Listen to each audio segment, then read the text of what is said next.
What's good, y'all? It's your boy Sean Peter Bluff guy. Hey! And we are back with another chapter discussion stream, and we will be discussing today's chapter 1042. Let me get the name. The Victor Needs No Epithet. All right. So, before we get into today's discussion, first let me start off and say make sure you hit that like button. I see you. Go hit it. Hit that like button right now.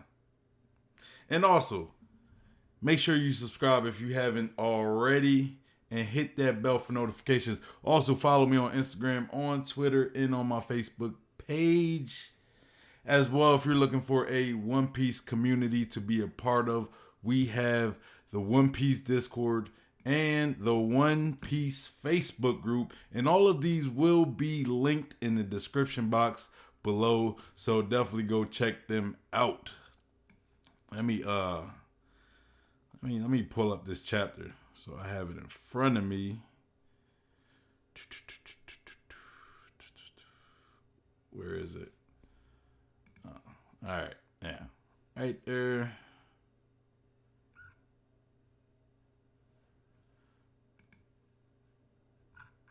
All right, we got. Well, where is it? All right, I just had to refresh that. All right, cool, got it up. But yeah, all right. So before we actually hit on some, touch on some of the things that happened, let's first pretty much recap this chapter, right? Let's recap chapter 1042.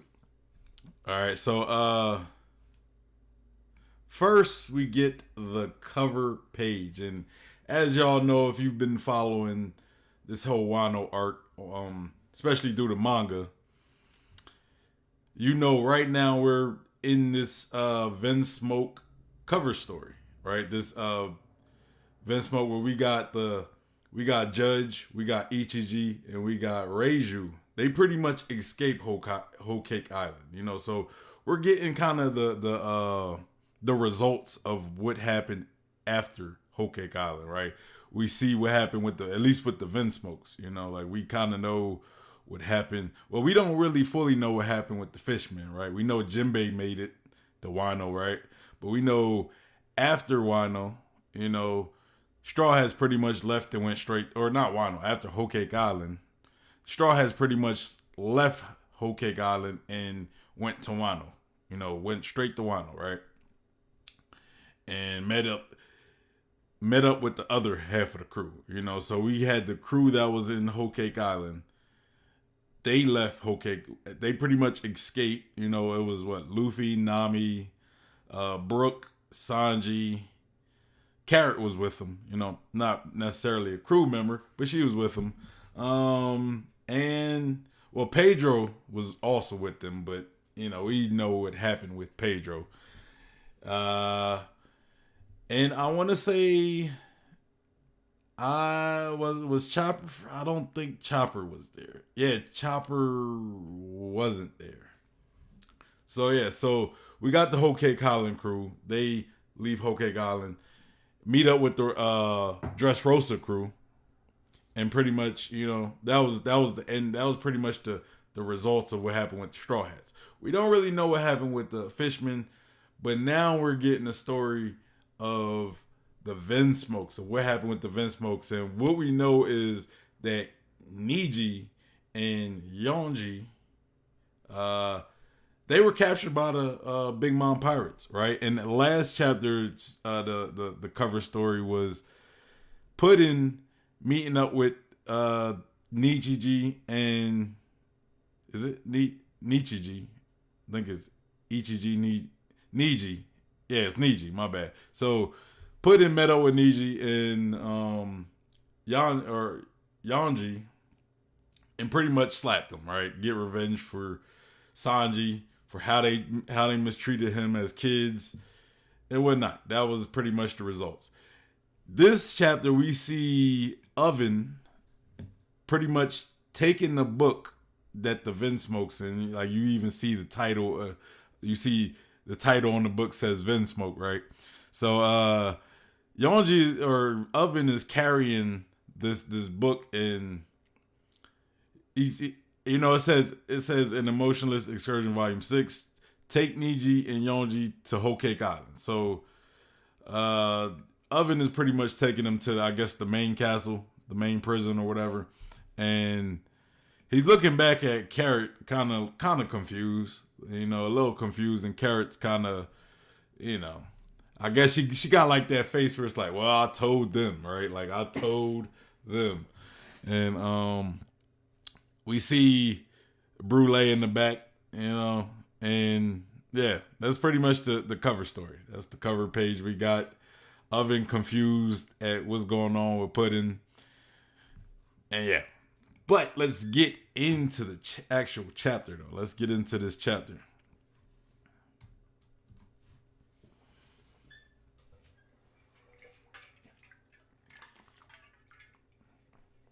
Okay. So first we start off on the first basement level, right? We start off, the first panel we get is we see X Drake pretty much has his knife impaled into the CP0 agent, right? And the CP0 agent is pretty much like, hey, explain yourself, Drake. Because I'm guessing the CP0 agent doesn't realize that, or he knows Drake is part of the part of the Marines or whatever, and he still believed Drake to be part of the Marines, on his side, on the world government side, right? But Drake pretty much tells the CP0 agent, this agent, we still don't know his name, right? He says, "This is what my justice tells me to do." Now, his justice is telling him to betray the world government, or you know what I'm saying, or is telling him to fight on the side of the Straw Hats. I don't know exactly what he really meant by, like, this is what my justice tells him to do. What is it telling him to do? Is it telling him to get the CP0 agents out the way? Is it telling him that the Straw Hats are the good guys, and anybody kind of going against the Straw Hats are the bad guys? Like, I'm not exactly too sure what he kind of what he's referring to, like what this justice is telling him to do. I'm assuming it's just telling him to keep the CP0 agent out of the way of the Luffy and Kaido fight, because he believes that Luffy's going to be the one to defeat Kaido. But I don't know, And then we see the CP0 agent kind of, he uses shave, right, to get out of being impelled, But what it looks like is he still got impelled, so there's still some damage, right? Unless the CP0 agent got some type of devil fruit ability that we don't know of that causes him to that something like getting a sword pretty much impaled through him, isn't going to do much, because we see him later in this specific chapter, and it doesn't seem like being impaled by a sword slowed him down too much, right? And after he shaves, he pretty much uses his finger pistol, and he catches Drake right in the chest, right? And then we cut to the Flower Capital, where we see them lighting these lanterns up, right? We see the people. We're at the Fire Festival. They're lighting these lanterns up. They call them sky boats, So it said, now light the fires in the sky boats. And it says, it's time to pretty much make them fly, send your wishes into the sky, And we see Otoku, lighting her. Well, she got a guy lighting her lantern up, and she's pretty much sending her sky boat into the sky. Her message probably has something to do with her father, right? She probably wrote something to her father. And then we cut to the meat and potatoes of the chapter. You know, we cut to the top, the rooftop of Onigashima, and we see Kaido getting punched in the face by Monkey D. Luffy. And then we see Luffy pretty much throwing up a bunch of these, punches that we know kind of could change the direction of them, right? Like he does this thing where he can send a punch and he could kind of change the direction of where he wants that punch to go, right? Like we seen that first in Dressrosa, and then we seen it in Whole Cake Island against against Cracker and Katakuri, right? So it's a move we're pretty familiar with, and we see Kaido as he's getting punched. He's burping, and he's a bit confused because he's trying to hit Luffy, but Luffy is punching him from all these different directions, and Kaido's pretty much kind of complaining that Luffy's punches are hurting, right? And he said he's talking to himself in his head, and he said, "Is he bending the trajectory of his attacks? Given the nature of rubber, that's impossible." Which I don't know. I don't know why Kaido would think that's impossible, seeing how Luffy, like, rubber bends, right? Like rubber naturally bends. So it seems like, given the nature of his rubber ability, that he would be able to do something such as change the trajectory of his punches. Which pretty much, that's what Luffy's doing, right? But to Kaido, it's kind of an impossible feat. He's confused. He doesn't really understand what's going on. And he's pretty much telling Luffy to stop. He said he's telling him to stop. That hurts. And one thing I like about this chapter is we get all these older boxes for Kaido, right? Like, it's like Kaido kind of goes through a couple changes of drunkenness, right? He goes through a couple different versions of drunk Kaido. And this current version we see is the drunken beggar, right? And he's pretty much asking Luffy to stop. He's telling him, like, "Oh, this hurts, stop it." Luffy asks him, like, "Are you still drunk?" And he said, Kaido tells him, like, he burps, and then he says, "Don't assume you're the only one who can see the future." So it's kind of pointing out Kaido having future sight haki, right? Like, we don't really know how many characters can use future sight haki. Has that future sight ability. We don't know how many characters in the story that can do that. Like, the only ones that we definitely know of for sure is Luffy and Katakuri. Luffy pretty much kind of learned from Katakuri.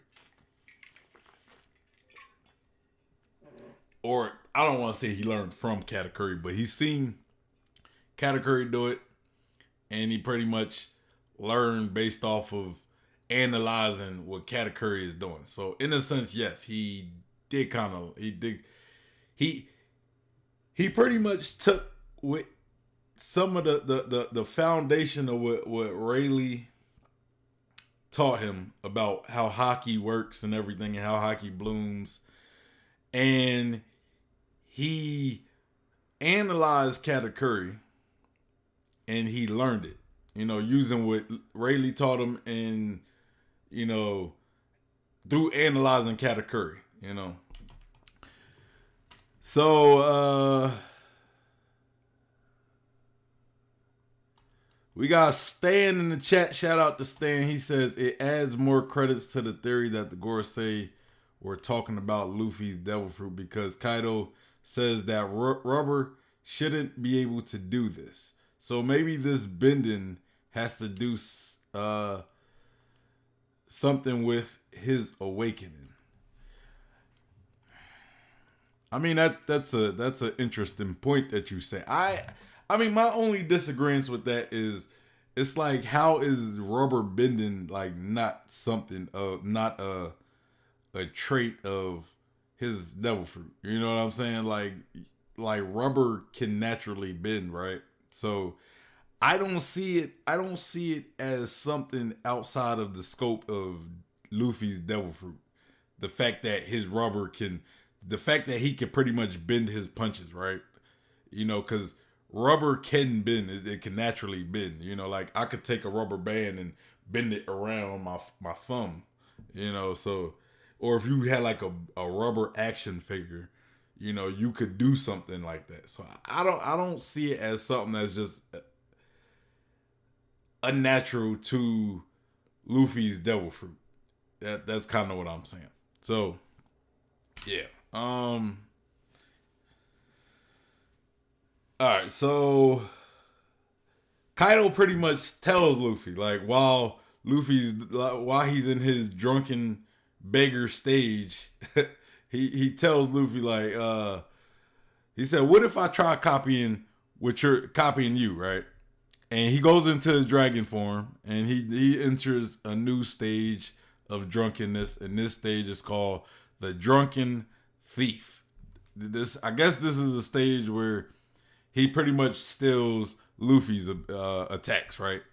And he said, you know, I don't really see how he's emulating his attacks. It just looked like he just kind of, you know, flying and, you know, pretty much grabs Luffy, right? He takes a bite at, you know, pretty much grabs Luffy in with the grip of his mouth, right? And then he eventually swallows Luffy, right? Because Luffy even said, like, he screamed like, "Oh, you ate," or he ate me, right? So he's actually within the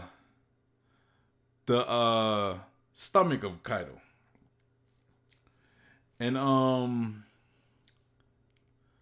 Stan says not only the bending but the stretching as well, because when Luffy was fighting Doflamingo and used this for the first time, Doflamingo stated he shouldn't be able to stretch this much. I'll touch on that some more. I'll touch on that some more after I'm done the recap. I'll touch on that some more. You know, I still disagree with you, but I'll touch on it some more. So yeah.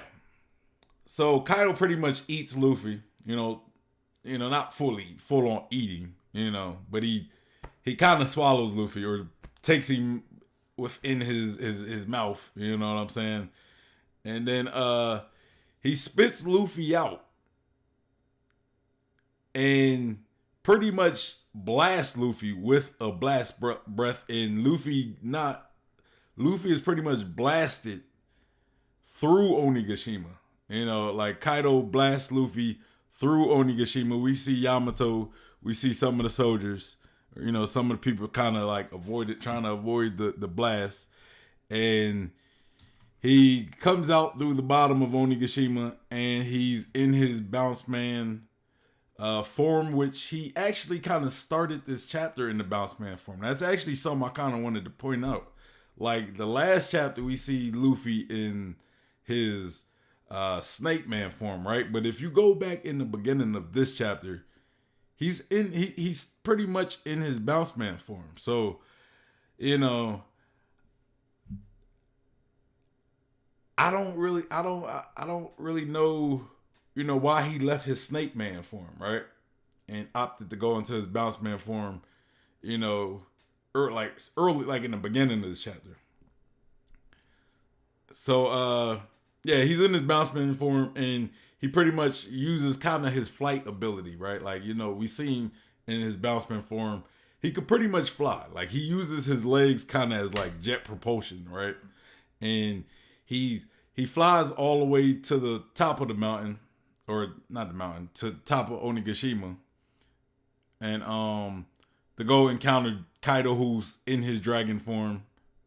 You know, Stan says he said the thing that Kaido is stealing from Luffy is the idea how he bends his punches. If you look at Kaido's body, his body also bends just like how Luffy bends and changes the trajectory of his punches. It does bend. I see what you're talking about. Like I see what you're talking about with Kaido kind of bending, but it's not that different to what he could do. Like it's something that I would see a dragon kind of like those. I'm trying to think of what I think these are the Chinese dragons, or I think they're the Eastern dragons. That's what they're called. The Eastern the snake like dragons, right? That's kind of what Kaido is doing. He's like a snake like dragon, and he's just bending his body. He's not.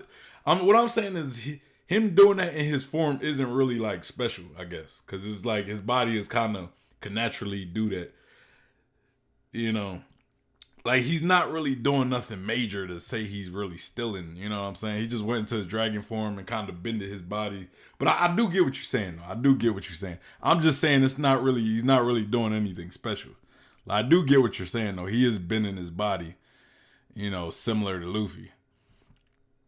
But it's not like I don't see it as like I don't see him doing kind of like when Katakuri was emulating Luffy, right? Like Katakuri was actually changing, like manipulating his body to kind of copy Monkey D. Luffy.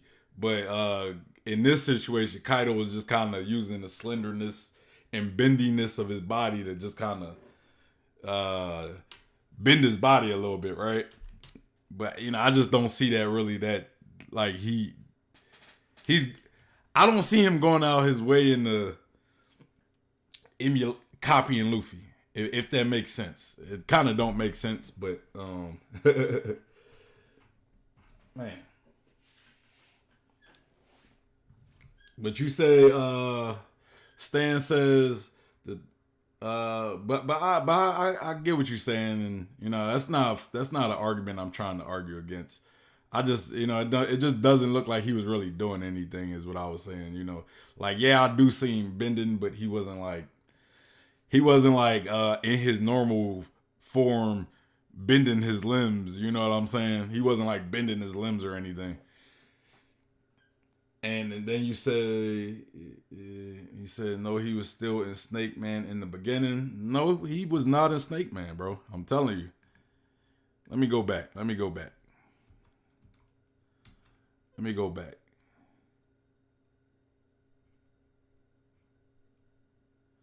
Bruh, that looked like Bounce Man he was in. Cause it's way bigger than Snake. Like he's like, if you look at the first panel, right? The first panel, when Kaido getting punched in the face, and then you look under that form he's in, it looks more like Bounce Man than Snake Man. Like because what I get from Snake Man is he was a lot more slender, but in that specific panel, he looks the same. He looks like big, like Bounce Man, but. I mean, I guess it's Snake Man, but he looked like Bounce Man on that one. I mean, I guess it's Snake Man, but you know.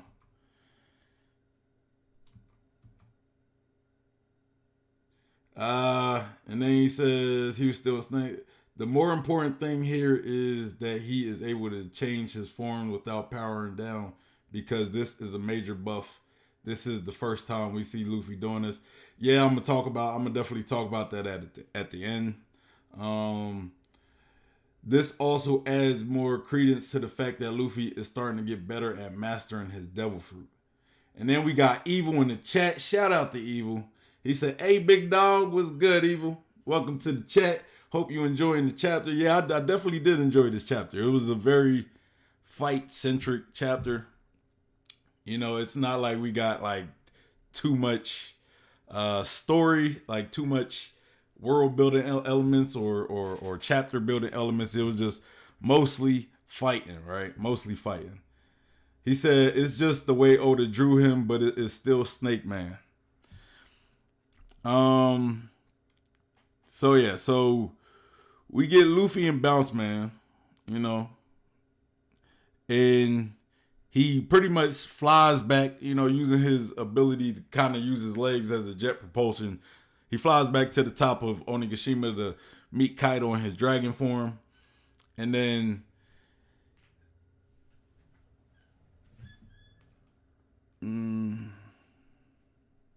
you know, he's pretty much telling Kaido like, hey, you know, as long as you're around, you know, the people of Wano will never be free. They'll never get clean drinking water or good food or any of that.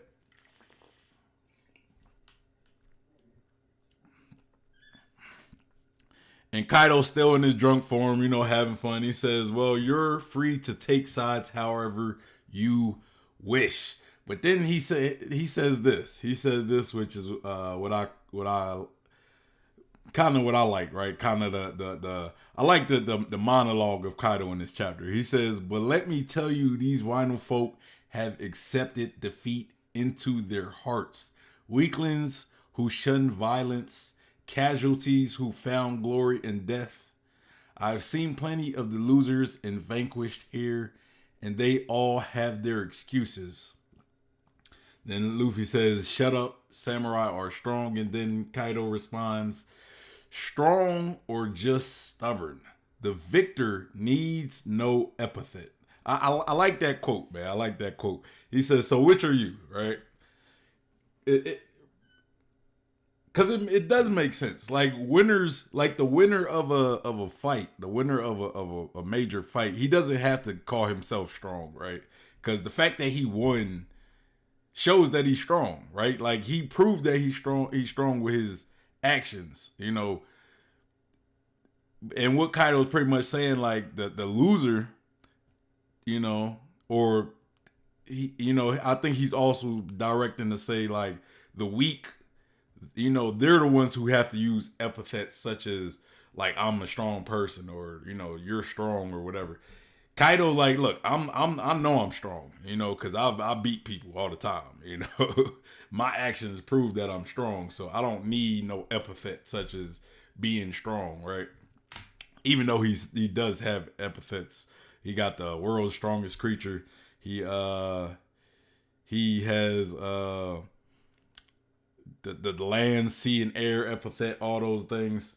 And then Evil, we got Evil in the chat. He says, just looking out for you. I appreciate it, man. I appreciate you, and I appreciate you stopping through. Oh man, got my uncle in the chat. What up, Unc? Hey, appreciate you stopping through, giving me the thumbs up. Appreciate it. All right, so you know, Luffy ain't really worried about what Kaido's saying though. We know how Luffy works. He said, you know, he just hits Kaido in the bottom of the chin with a over Kong gun. You know, so he getting new attacks from Luffy. And we see Kaido get knocked down, right? And as Luffy is pretty much continuing his assault, and you know, he pretty much says like, look, man, I can't maintain the Gear 4 much longer. I gotta pretty much put an end to this. And as he's going to end this, we hear Kaido yell out, thunder below Bagua. And he switches forms again. Now Kaido's in his hybrid form. So we seen Kaido at each stage. We see Kaido, each drunk stage we see Kaido. He's also changing his form, right?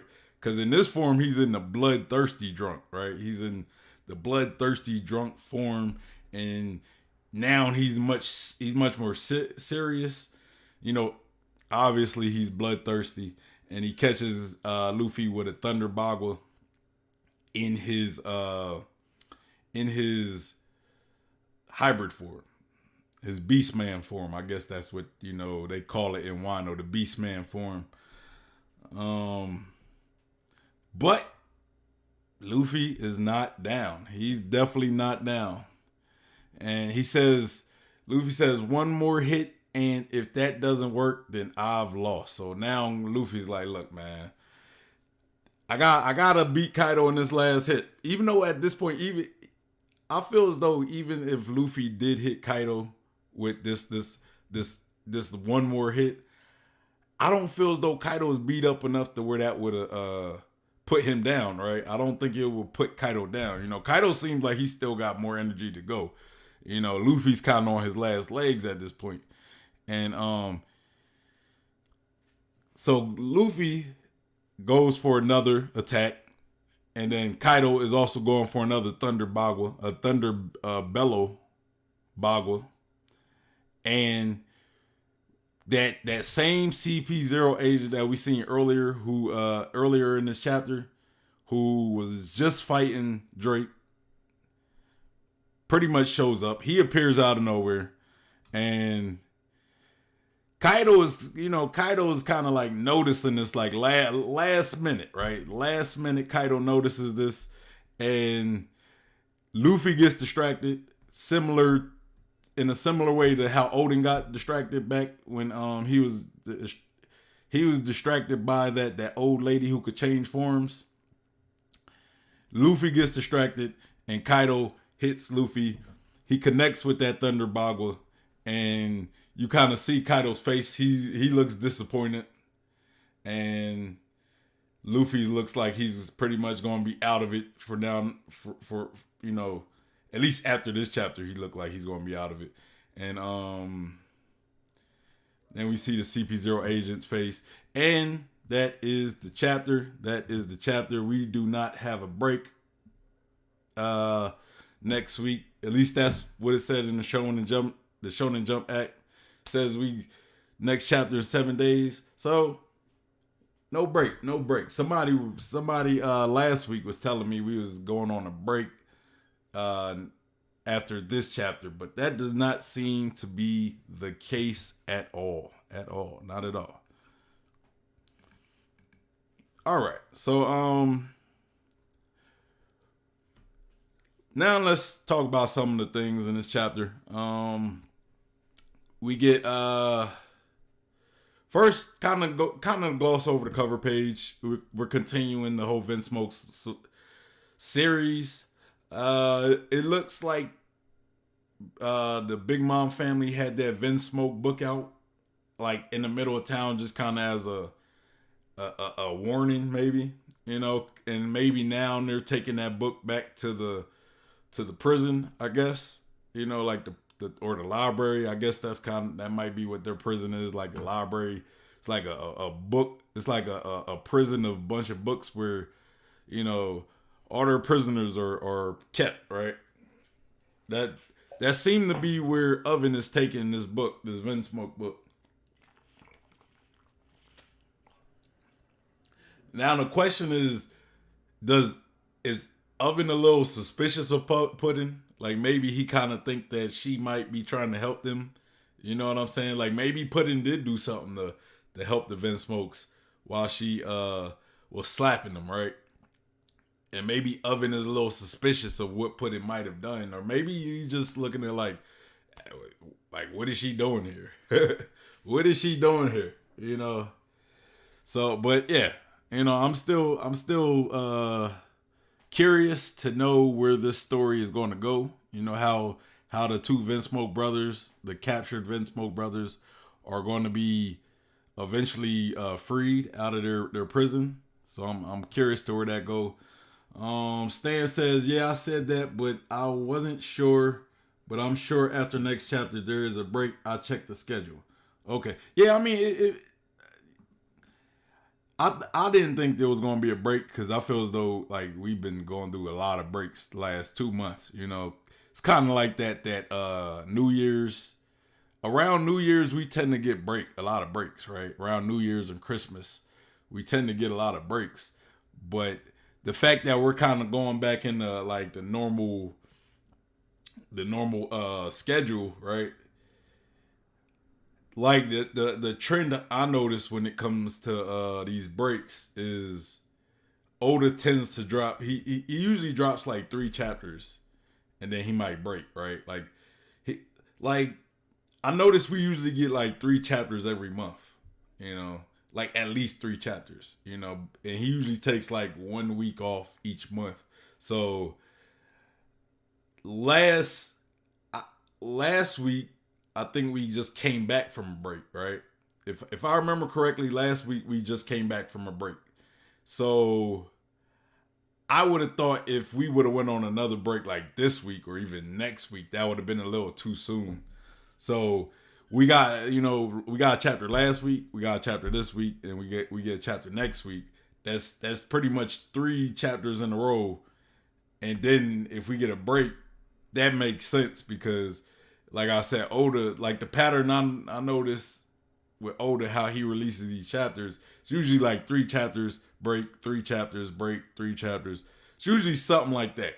It's not always like that, but it tends to be like that, It tends to be 3 chapters and then a break. And now next week will be the 3rd chapter in a row we get. So if there's a break after that, that would definitely make sense, So okay, so first I want to talk about is this CP0 agent, right? This guy got some endurance, man. Like he got impaled by X Drake, right? Like X Drake caught him like flush in the chest, and he escapes it. He uses shave, gets off the sword, and then he catches Drake. Now one would believe the fact that he ended up on the top of the roof by the end of this chapter, that he must have dispatched of X Drake. Either that or he has some special ability that may have something to do with like maybe speed, maybe space and like maybe space and time kind of like law where he can teleport maybe. I'm not saying he has teleportation or anything, but he got to the roof pretty quick, man. Like let me see. Like he got from the basement, right? He got from the basement, the first basement level, to the rooftop, right? He got from the first basement level to the rooftop in the same chapter. like we seen that it takes people a long time, right? That it could take a good while to get to the rooftop. Now, because one thing I just realized, he is a CP0 agent, right? He's a CP0 agent, and one thing we know of these CP0 agents, these CP agents, is they have the Rokushiki techniques, right? And one of those Rokushiki techniques is skywalk, right? Kind of what we see Sanji do. So he could have, went through a hole and then just skywalk back, to the top of the roof, get there get there real quick. So I would assume that's probably how he got to the rooftop so fast. He just used skywalk. So that kind of dismisses what I just said about him getting there as fast as he did. But what's more impressive to me is the fact that he was able to take that sword. Like he was able to get stabbed in the chest, right? Like that would be a fatal attack for most people, right? Taking a sword to the chest, that's fatal. That's a fatal attack.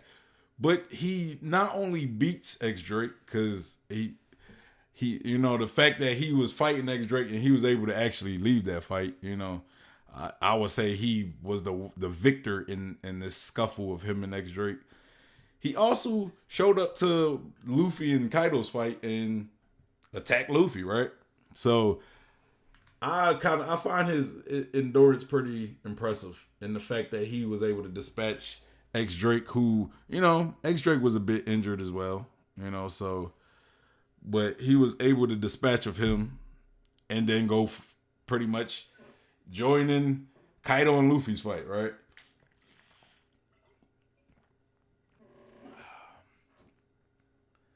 Stan says chapter 1043 will be released on March 13th, and the week after that, on March 20th, there will be a break, and chapter 1044 will be released the 27th. Oh, okay. Okay, yeah, I don't really pay attention much to the schedule, but okay. It kind of sucks that we come back for a chapter and then it's another break. And that's doo doo right there, in my opinion. Now, another thing I kind of want to talk about, the whole fire festival, right? Now, Stan says, sorry, meant to say 1042, not 1043 on March 13th and 1043 on, but this is 1042 though. I think you're right with the first, what you first said, because we're currently discussing chapter 1042. So I don't know how 1042 drops today and on the 13th. You know, so it would have to be 1043 that drops on the 13th. And then 1044 would drop on the 27th. I think you was right the first time, man. I think you was right the first time. Yeah, so after next chapter break, yeah, it makes sense. But I think you was right the first time, man. I think you was right the first time. You know, because we're currently discussing chapter 1042. So I wanna talk about the relevance of the fire festival in this chapter, because it's like, why was it needed, right? Why was it needed to cut to the fire festival, you know? And pretty much, why was it needed for them to pretty much cut to the part where it's like,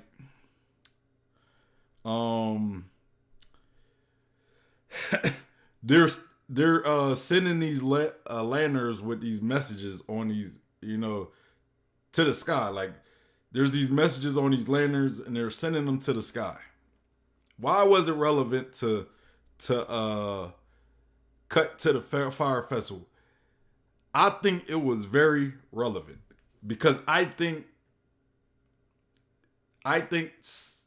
it relates to something we've been talking about here on this channel for a while now, for a few months now, right? You know, and that's the dead, right? That's the return of the dead in Wano. You know, and it would make sense. I think this chapter set it up so well. It set it up so well. So if it doesn't happen, I'm gonna be a little disappointed, man. I'm gonna be a little disappointed if there is no spirits or dead, like souls of the dead that comes back in Wano, because I think this chapter kind of set it up, right? Stan says, yeah, sorry, my head is just messed up right now with these numbers. It's kind of late where I'm at. It's cool, man. I'm not tripping. But I was just saying, you was right the first time. You didn't have to correct yourself. But yeah, I get though. You know, you over there over in Europe, so you know it's late. But you know this probably won't be a long stream, so you know you could get your rest. So yeah, so now that why do I feel as though this panel though is kind of a foreshadowing to the whole spirits coming in Wano, right? Now when you look at how we ended this chapter, it looks like Luffy is defeated. It looks like Luffy has been defeated. At least as of now, it looks like Luffy has been defeated. Before Luffy got distracted and Kaido hit him with that thunder bellow bagua, Luffy was even admitting like, look, man, I'm at I'm at the pretty much the end of my stamina. Like, look, I can't really maintain gear 4 that much longer.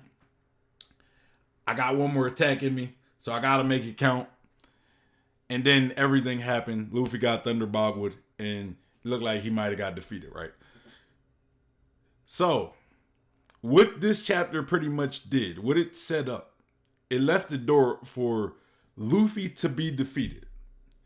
And for like if you go back and watch the reaction stream I did of Elids when he talks about Nightmare Luffy, it opens the door for Luffy to be at death's door, right? So, and now that I think about it, we also got Zoro who's on death's door, right? Like Zoro was literally face to face with the Grim Reaper. Luffy right now, as we know, is probably going to be at death's door. So being at death's door, both him and Zoro, you know, because I wasn't even thinking of Zoro when I first thought of this, but them being at death's door and the fact that we get these messages that are being sent to the dead, I think that this might be the window, you know, to pretty much bring in dead characters such as maybe Odin, you know, maybe Ace, you know, maybe Ryuma for Zoro. You know, maybe Zoro may meet with Ryuma. Maybe Luffy might meet up with Odin. He might meet up with Ace. He could meet up with. Well, I think those are the only ones that you know, for Luffy at least. And then who else? Who else is at death's door that we also know of that could also potentially meet up with some dead spirits? Kinemon, you know, most of the Red Scabbards, right? So I think them being at death's door might open the door at us seeing these souls come in, right? You know, it could open the door for something like a Nightmare Luffy, right? To where maybe Odin possesses Luffy's body. Maybe Odin and Ace, you know, maybe a couple other, maybe we might get some of the daimyo of Wano back in the days who, you know, there were the daimyo before Orochi took over and before Kaido, Orochi and Kaido took over. So I'm really thinking, like, I don't really know how it's going to happen, but I'm really thinking this could be it could be the opening the door for these dead souls to come to Wano, right? Now, are they going to physically manifest in Wano? I don't know. You know, they may just talk to Luffy and Zoro as they're at death's door. You know, they could also, again, possess Luffy. You know, we'll get like a Nightmare Luffy. You know, a Nightmare Luffy that's not powered up by shadows, right? A Nightmare Luffy that's not powered up by shadows. This one will be powered up by souls. So it will be a little different, but kind of the same mechanics as far as, you know, it giving him a substantial power up. So, you know, there's that. There's that.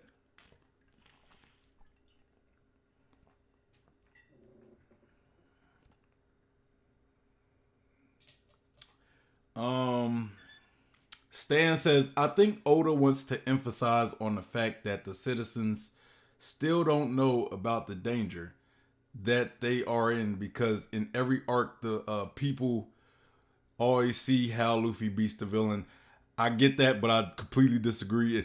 In this specific instance, I disagree. Cause there's now, okay. If there was a panel of them celebrating, right? And then maybe we get another panel of maybe like the timeline of Onigashima hitting like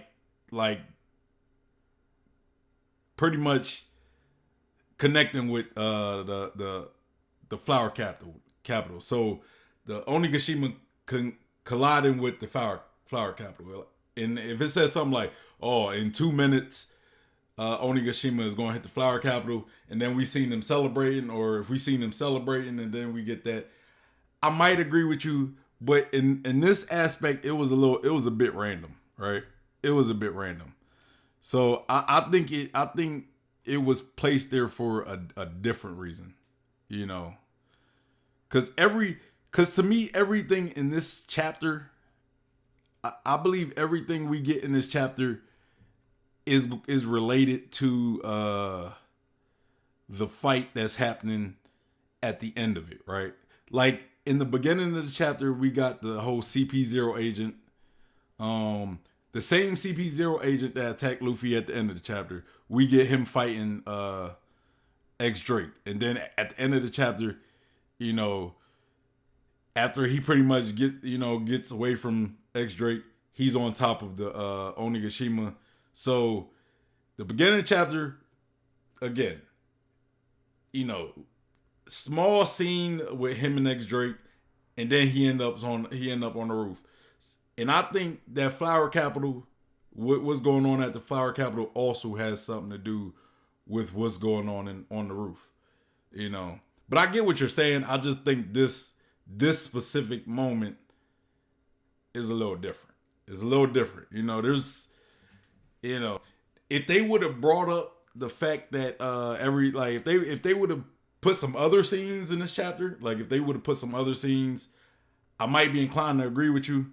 You know, but like I think everything going on in this chapter was related to what was going on top of the roof, and as well as the flower capital scene. I think that's kind of set in the.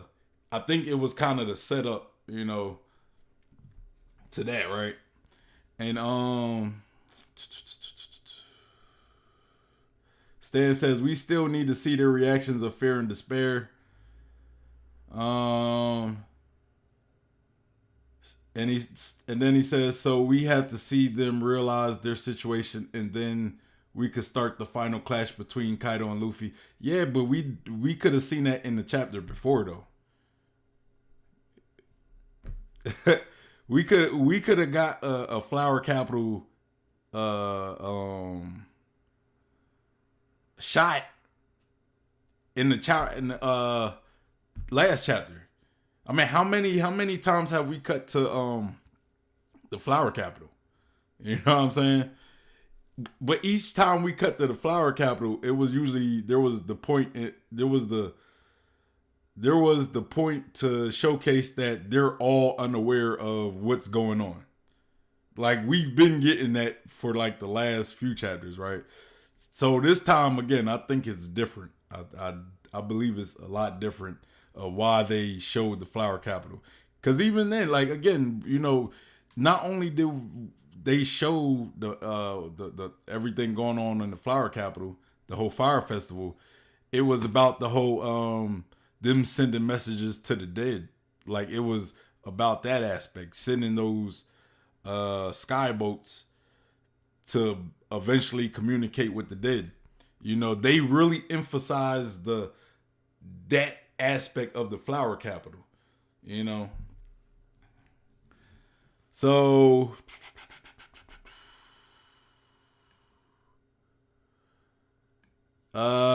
Cube said, what's up? Hey man, welcome to the chat, Cube. Welcome to the chat. And Stan says, I don't think that will happen because Oda stated that he doesn't like bringing back people who are dead. Bruh, it's not, you're not bringing them back as in like reviving them like there's some Dragon Balls. It's their souls, right? They're not going to be a permanent fixture in the story. It's just, you know, it's I mean, I could sit here and go on about it, you know, but like, you know, I kind of talked about this so many times. There's so many other people that talked about it.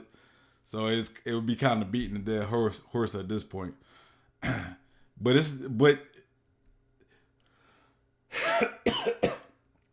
That's two different things. It's two different things.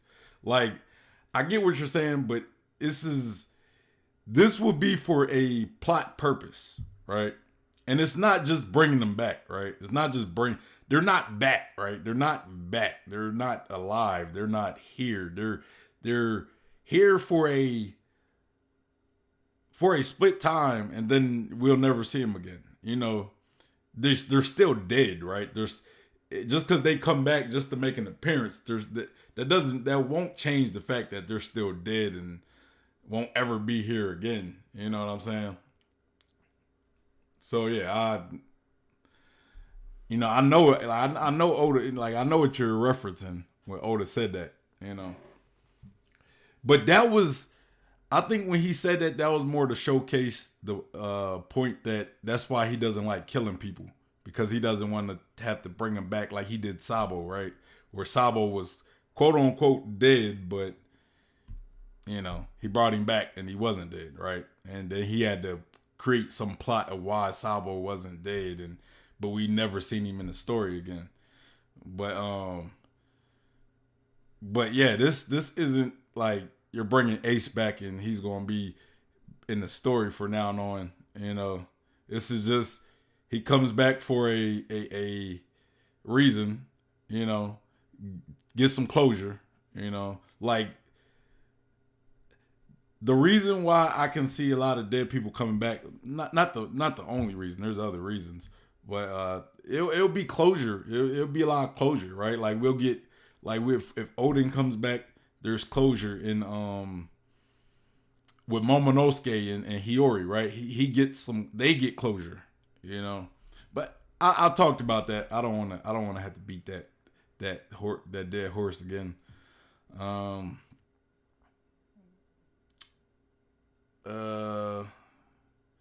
Stan says there has never been any evidence of spirits existing in the entire story.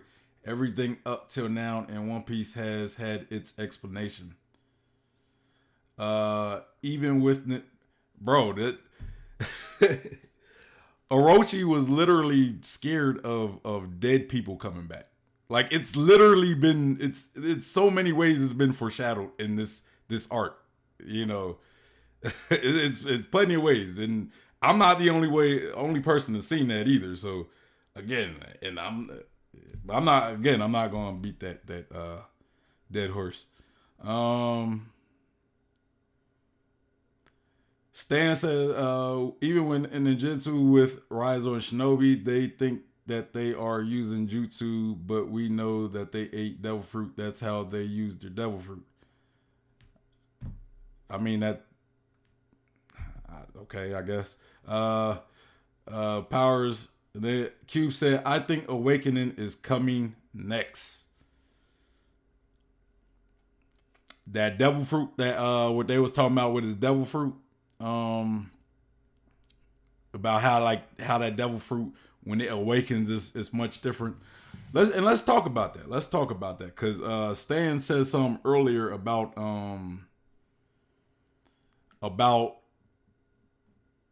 like that. When Luffy does that Jet Calveron, how it's outside the scope of Luffy's ability. Let's talk about that. I don't believe that. And when Doflamingo, right? Like what you said, Doflamingo said he shouldn't be able to stretch that far. I don't, because I do remember Doflamingo saying that. But I still don't. I don't believe that the level of how far he can stretch and the fact that he can redirect his arms. I don't think that's a showcasing of an awakening of the devil fruit. I mean, like I'm not gonna go too much into it because I'm not arguing against the idea that could be a showcase of or an example of Luffy's devil fruit going through this mystery awakening that the Gorosei talked about. I'm not gonna argue that because I don't know. You know, like maybe I don't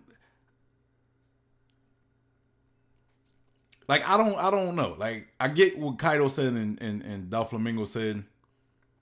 And maybe it is. Maybe like them saying that maybe that is kind of a thing. But to me it's like rubber being able to bend, it is unnatural, but it's also a different gear, right? It's also a different gear. That could be just something that goes with Gear 4 specifically. Like it expands how much he can reach and the level, the control of his bendiness, right? Because Luffy can bend, rubber can bend. I don't see that. I don't like the whole Calderon, Jet Calderon ability in itself is a unique ability. Like it is a weird ability how it can like it stretches and it stays in place. So it's hard to have an explanation for. Like I don't have an explanation for it. I guess that's what I'm saying. I don't have an explanation of why it does it. It could it be an example of like the specialness of that specific fruit? It could. Like I'll give you that stand. It could be. You could be completely right. I'm not debating that. I just don't know. I don't per se think so. But I don't know. I don't know. That's what I'm gonna say. I don't know. Cause I don't know. I don't know why. Maybe there was something to what Doflamingo said when he said it shouldn't be able to stretch that far, but it's still stretching, right? It's still stretching. Like I would think that like this devil fruit that they're talking about when it's awakening, this rare awakening it goes through, that it will give like a different set of abilities, like a unique set that's outside of the scope of rubber, right?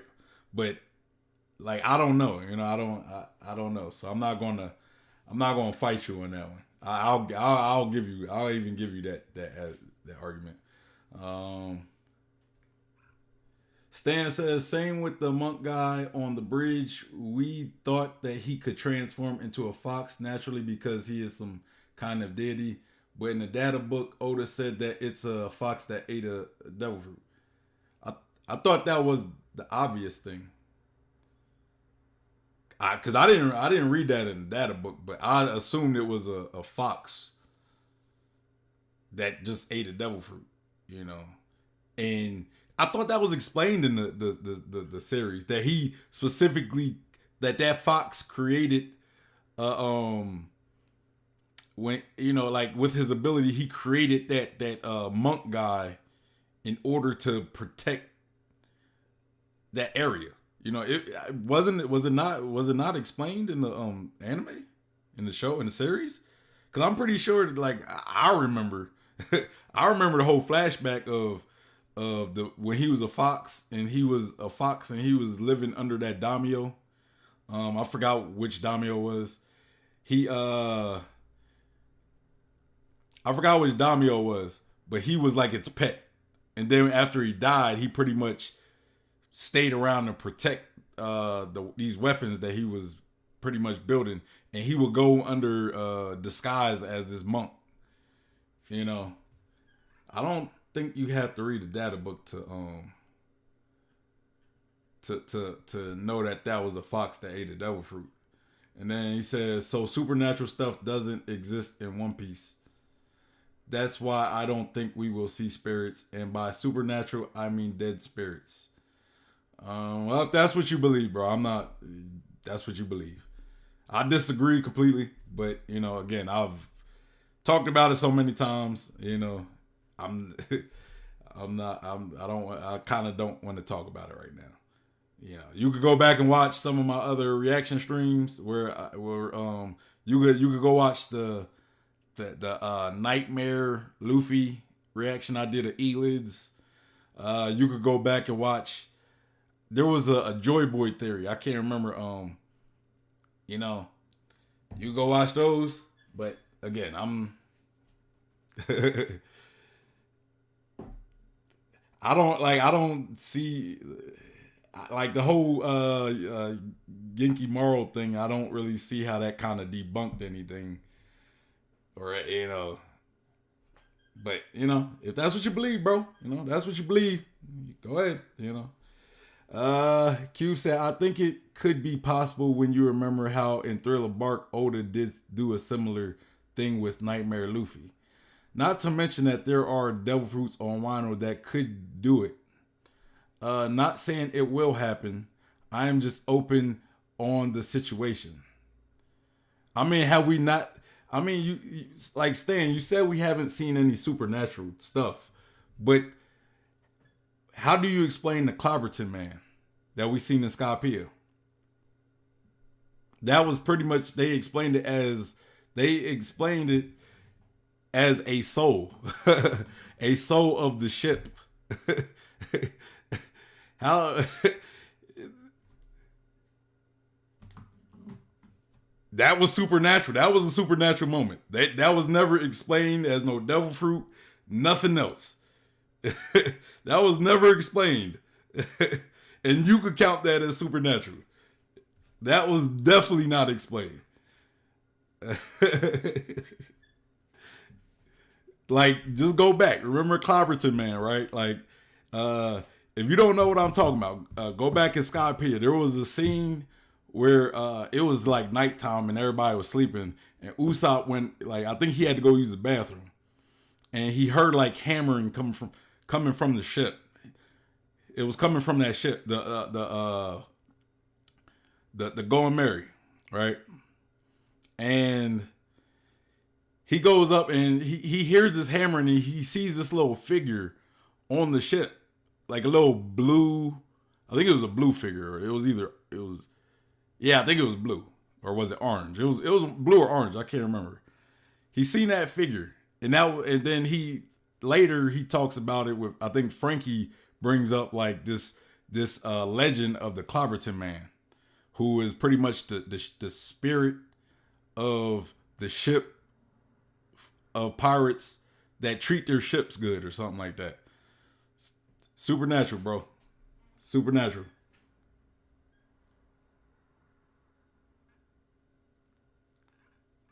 Let me read these chapters.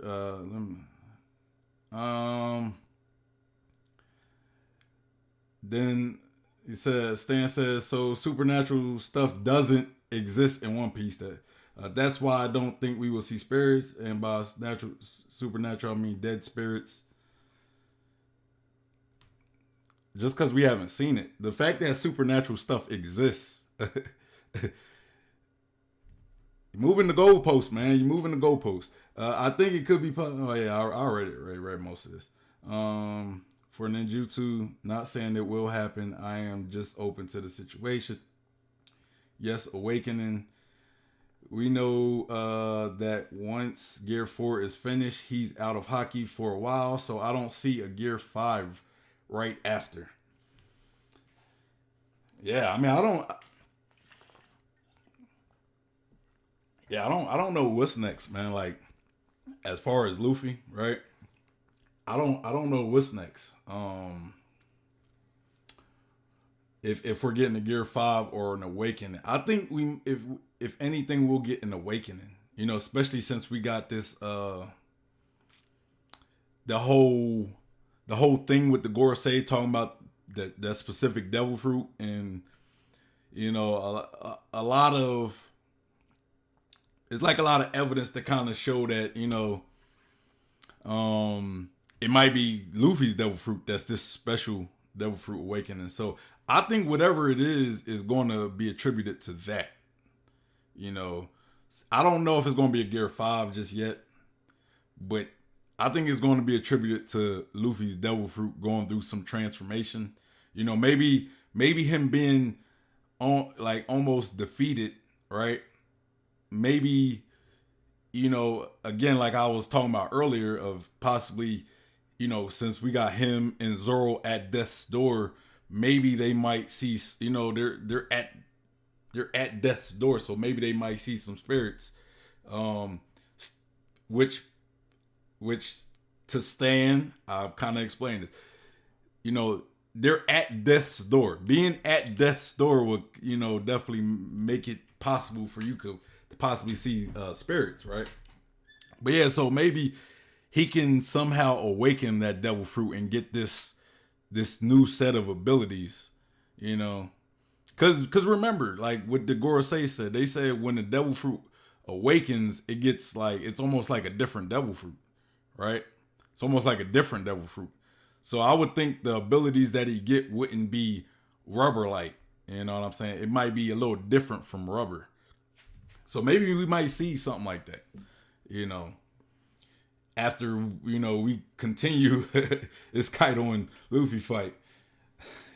So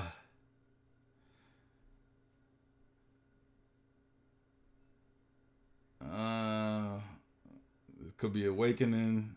And then Evil says, sorry for dipping earlier, bro. It's all good, man. I'm not tripping. I'm not tripping. And then Stan said the thing is also that rubber could be a byproduct of the original thing that Luffy's devil fruit could be. Yeah, I mean that like the rubber ability is just a byproduct. Like just the rubber abilities being a byproduct of the original thing that Luffy's devil fruit could be. Uh I'm trying to bring together what you're saying. So what you're saying is maybe he doesn't fully have mastery of his devil fruit to know the real abilities of the devil fruit. He's only using the byproduct of his devil fruit. That's kind of what I think what I get that you're saying. And then he says, but I don't know.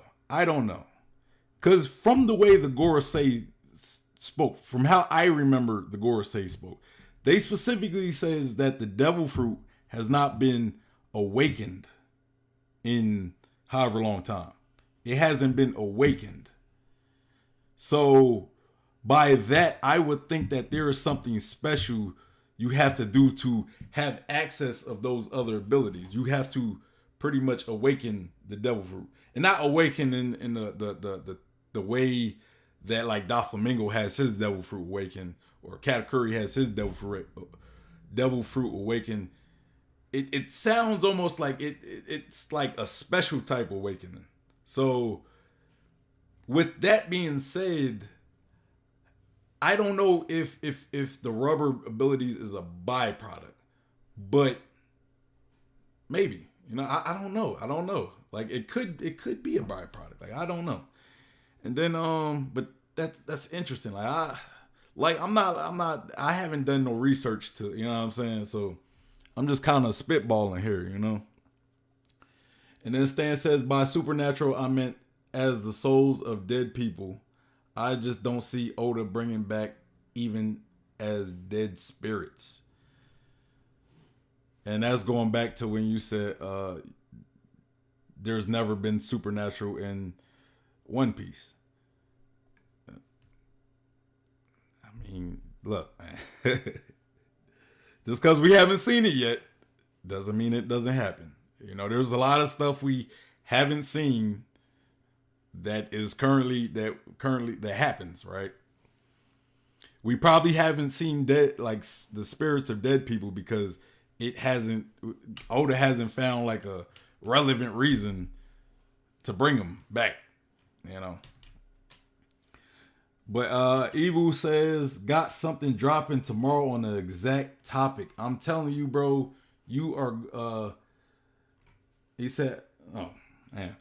He said, I'm telling you, bro, you are going to be completely mind blown. You would make fire content out of it. I mean, hey, we could check out that video if you got something dropping. Maybe I'll check it out Tuesday or Wednesday.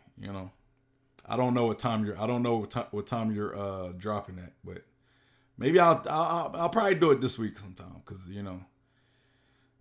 and that's if it's cool with you. I try not to react to the same person too often because I want people to go to your channel. I don't want people to have to I don't want to like react to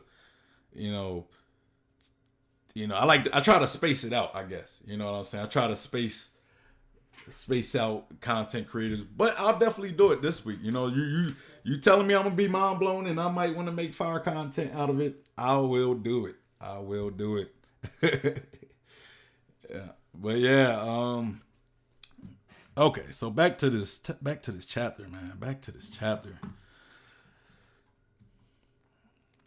All right, so I think one of my favorite aspects of this chapter is the different levels of Kaidos we see, right? This is just something funny. It's nothing to really talk about, but it's just something funny that I thought was funny. Right, so in his normal form, like the first form that we see was we see, what was it? Drunk beggar Kaido, right? Drunken beggar, you know. And this is his normal, or no, this wasn't even his normal form. This was I thought it was normal form for some reason, but this was actually his hybrid form. And he's basically asking Luffy to stop, like, leave me alone, like like this boy Kaido, man. Kaido is funny, man. He's like climbing the ranks in my all time favorite characters. Just the depth of character we're getting from Kaido the last few, like this whole arc, right? And then we get the drunken theft Kaido, right? And he's back in his Eastern Dragon form, and he's pretty much copying Luffy, right? He's pretty much stealing Luffy's attacks. And as he fights Luffy, and then the last form we see is back in his hybrid form, and it's the bloodlust Kaido, right? And it looks kind of like a different transformation than the other hybrid form that we see. I'm trying to tell the difference. It looks a little different, but that might be because he's on his side and he's like grinning. But yeah, but this form is called the bloodthirsty drunk, right? And that's when he gets serious. But that's funny though. I find that funny.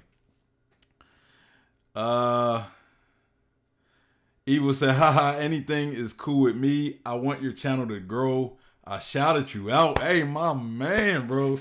Oh, bro. Like, I appreciate that, man. I appreciate that, man. Like, just the support, bro. It definitely means a lot for me, man. And, you know, that's why, you know, I always try to, especially with my reactions. I know my channel's not that you know, I'm not that big right now. But even then, I still try to push anybody who watches my videos to go support you guys. That you know, because I know I'm doing something. Like, you guys are giving me content to make content from. So just off of that, I try to support you guys and try to throw people y'all way. Now, I don't have that much influence just yet, but you know, I really, really do appreciate that though, man. Like, you shouting me out, that does mean a lot to me. Like, you know, that does mean a lot to me. Then Stan says, in the scans, the first form is called flirty drunk form. Yeah, man. The scans sometimes be all way off from the official, you know. But that's funny though. The flirty drunk form. Man, so you know, I would just to kind of I guess the final point I would want to point to end this stream on. Maybe not the final point, but so let me ask y'all something. What do y'all think? How y'all think Kaido is going to like? What y'all think he gonna do with the CP0 guy? You know, like, I feel as though Kaido gonna be pissed, bro. He gonna be pissed. We might see a Kaido versus CP0 for real. We might have to see Kaido versus CP0. You know, But yeah, let me know what y'all think. Is that and where do we go from here? Where do we go from here? That's the last point I want to end this. Where do we go from here? Like, what's next? What's next for Luffy? Now, I don't think Luffy is going to be completely out of it, right? I don't think he's completely out of the game. But I feel as though this defeat is going to have to, it's going to awaken something within Luffy, you know? It's going to have to awaken something within Luffy. Now, you guys in the chat, let me know what y'all think. Is this going to awaken a new form in Luffy? Like, are we going to get a new gear? A gear 5? Are we going to get a new gear? Are we going to get a new gear 4 transformation? Right? You know, like, so far we got Bounce Man, we got Tank Man, and we got Snake Man. Will we be seeing another Gear 4 transformation? Now, I don't think that's going to be the case, because, you know, I just don't think that's going to be the case. Or are we going to get like an awakening? Is Luffy going to awaken his devil fruit? You know, or another one. You know, Stan ain't going to like this option.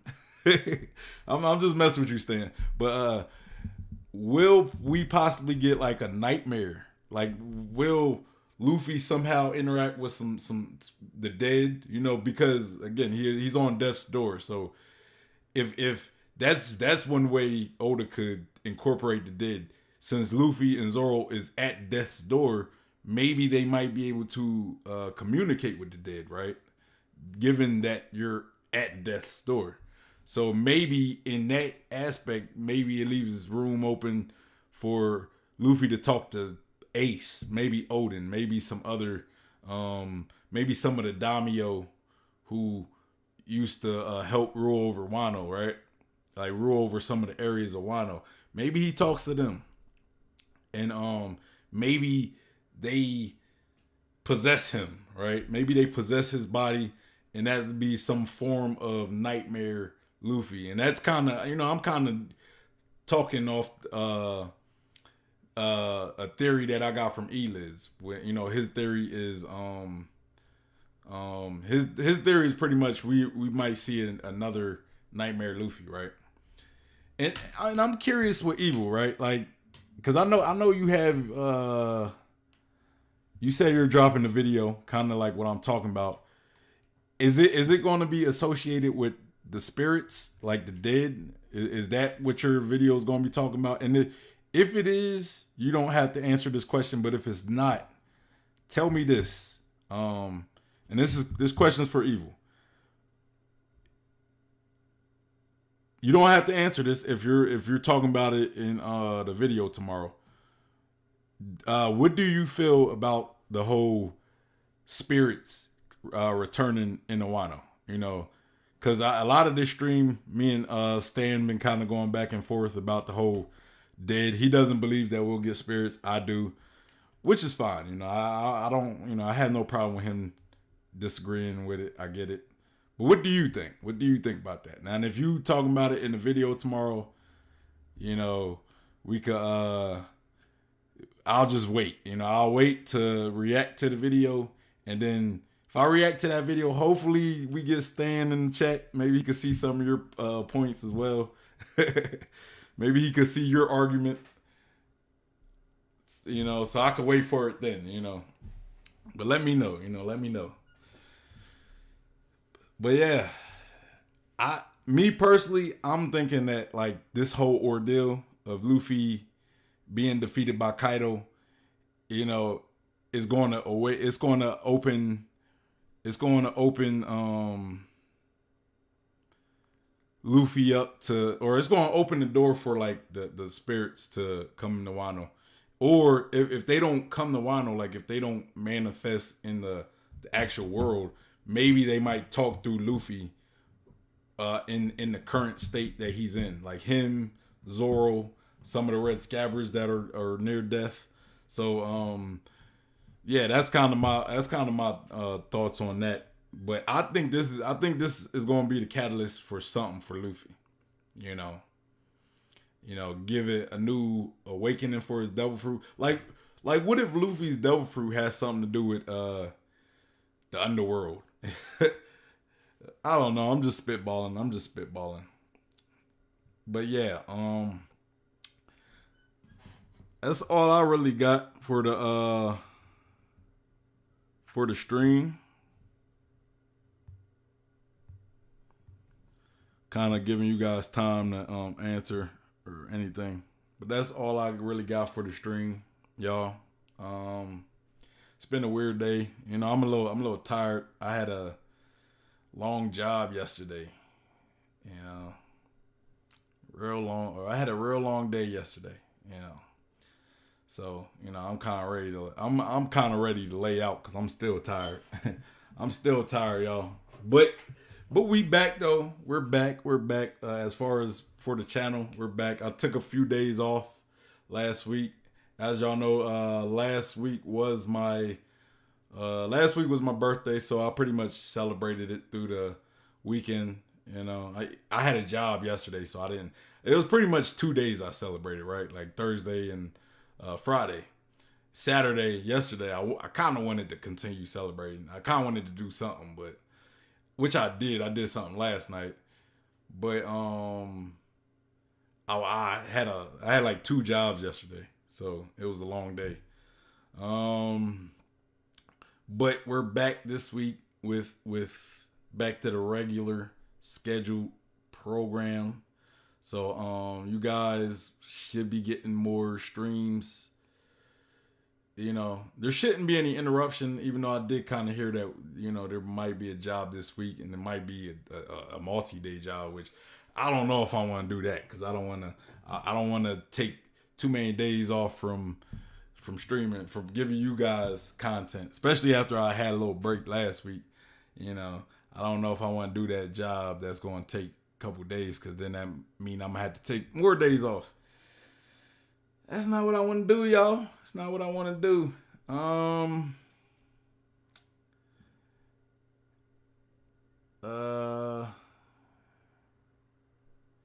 Cube said Kaido is going to kill him as that CP0 agent.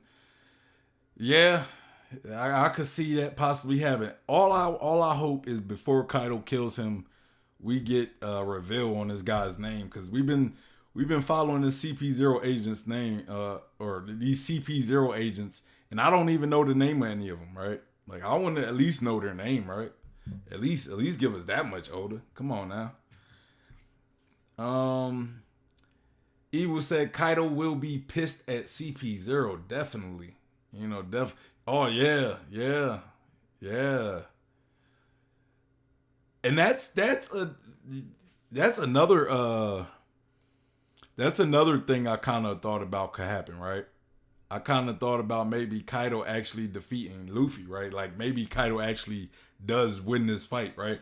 I've been saying it forever, right? Like I've been saying like, yo, I could actually see Luffy getting defeated this arc, right? I could see him getting defeated. But maybe Kaido wins, right? Maybe Kaido wins this fight, and maybe he gets angry at CP0 and ultimately the world government, and maybe this opens the door for Kaido leaving Wano to go start his war with the world government. And the fact that he leaves Wano, maybe that kind of gives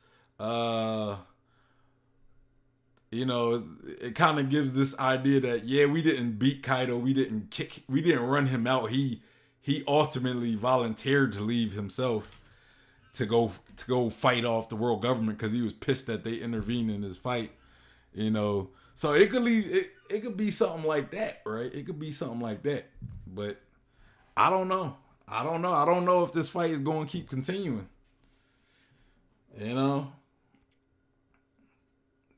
Cause Luffy, here's my thing.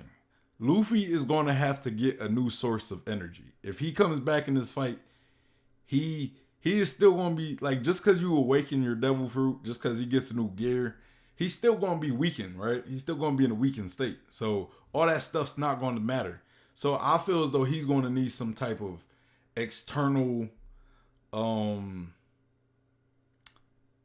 shot of adrenaline or something. You know what I'm saying? You're gonna need something that's gonna boost his power and get it to where he can actually stand toe to toe. You know, because the new power up isn't going to change the fact that he's been beaten half to death and that he's still super hurt and super injured. Like, you know, and that's part of one of the reasons why I think like maybe a nightmare Luffy could work, right? Because he's already weak, right? So you have all these souls pretty much powering him, right? Or even somebody like Big Mom, you know, maybe Big Mom could put some souls into Luffy, but I don't know how that's gonna work because why would Big Mom do that? Why would Big Mom do that, right? Um.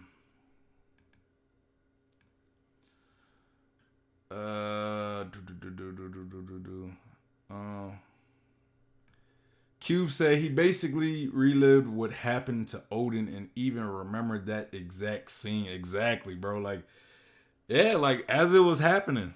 As it was happening. Like when yeah, as it was happening, he was remembering that old lady, the old hag who was pretending to be Momonosuke. And then the same look that Odin had on his face was similar to the same look that Luffy had on his face. And then Kaido bashed Luffy, and then he had like he had that face. He had that face that reminded me of if y'all ever seen this meme of Jerry from Tom and Jerry. He kind of had like a confused like what's going on type look. That's kind of the same face. That's the face that kind of remind me of what Kaido got. But yeah. And then Stan says, "Yo, Kaido is about to end this man's life for interfering in this fight." Man, I guess that's pretty much the general consensus. This CP0 agent about to die. he about to get murked by Kaido. Kaido ain't playing, man. But my thing is, could he actually keep up with Kaido though? Like, he seems pretty strong, and given the fact that Kaido's been fighting a lot, maybe Kaido might be a lot weaker, right? He might be a lot weaker to where the CP0 agent could kind of keep up with him, maybe, you know. But I don't know. You know, I still think Kaido might kill him.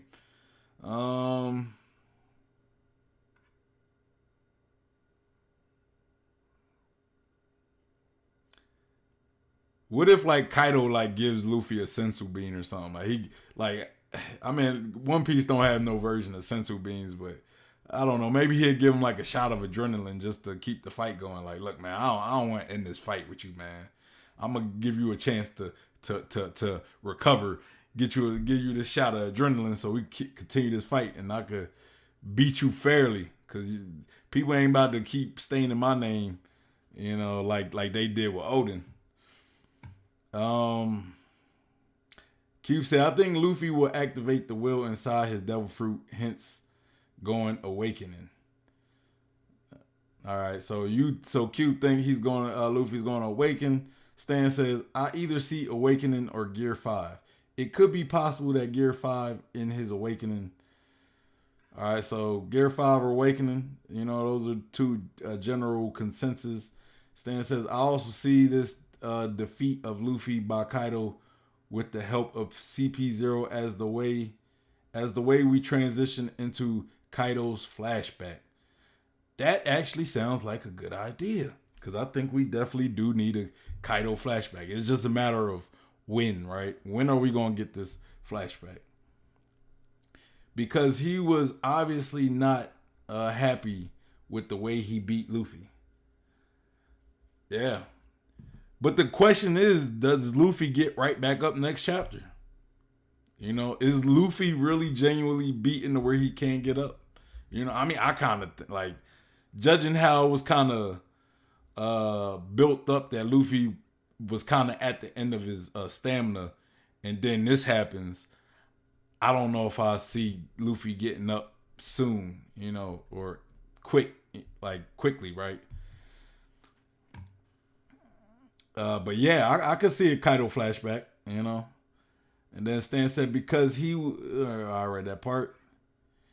Cube said exactly. That's how Otis showed flashback of villains too. Yeah, yeah. And Stan says kind of late, but happy birthday.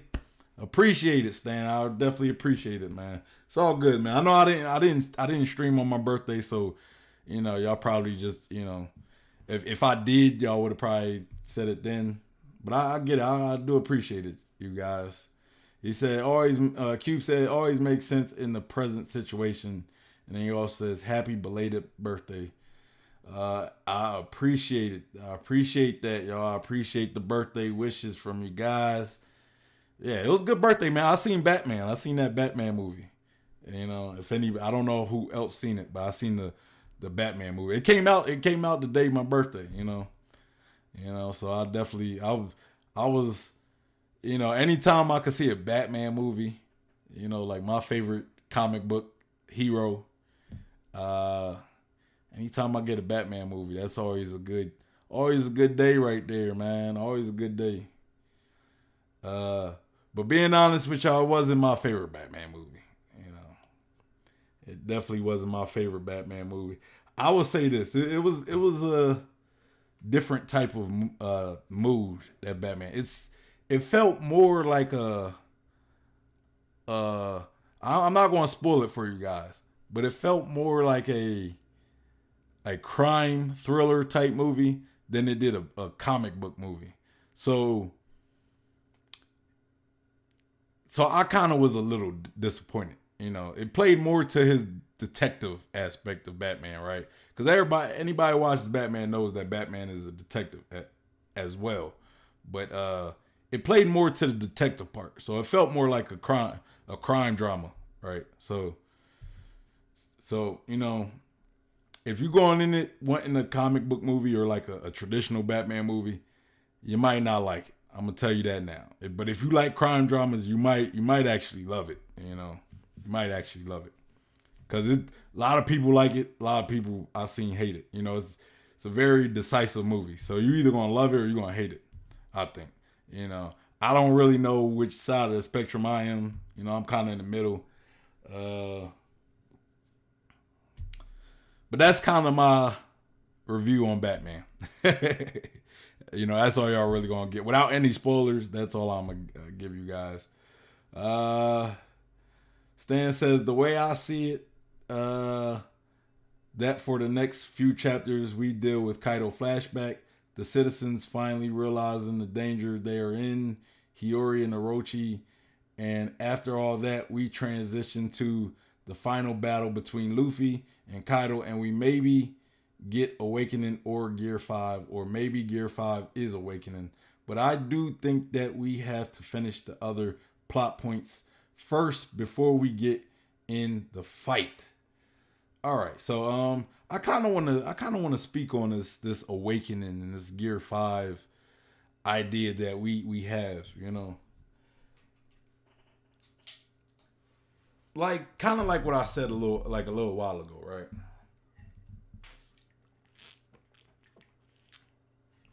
Does Luffy have the energy to be pulling out new awaken, or to be pulling out new gears, or pulling out an awakening? Does he have the energy for that? Cause how I see it, it's not like a video game, right?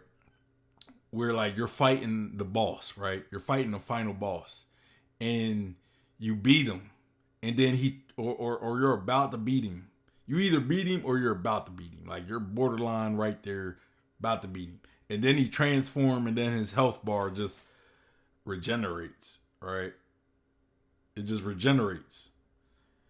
Like, and I say that to say this.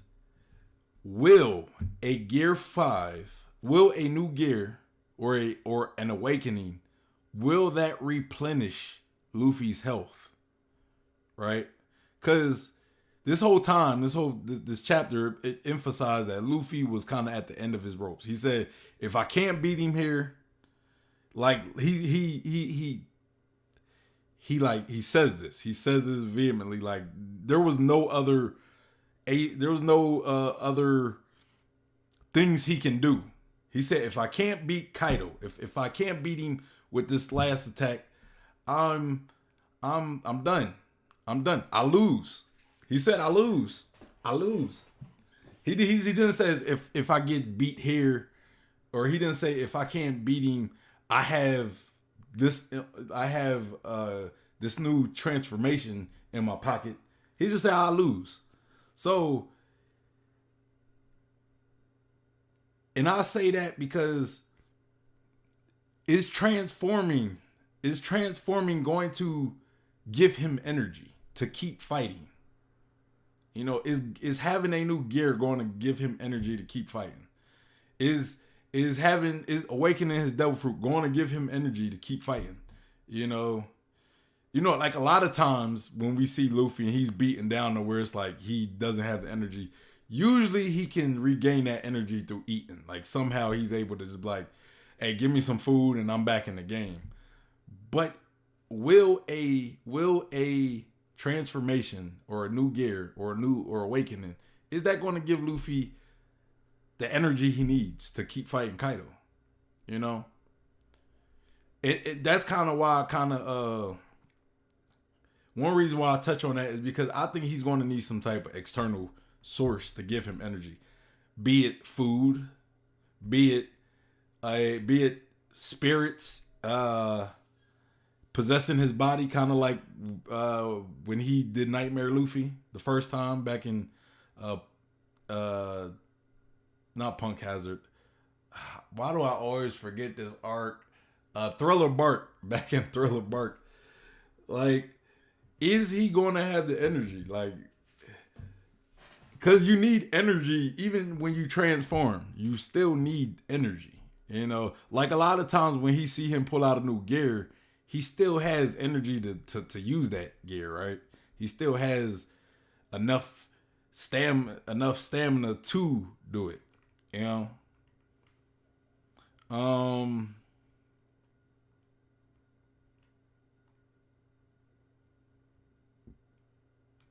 Stan says the final battle between Luffy and Kaido, and we maybe get Awakening Gear 5, or maybe Gear 5 is Awakening. But and back to what you said, because I kind of wanted to touch on that too.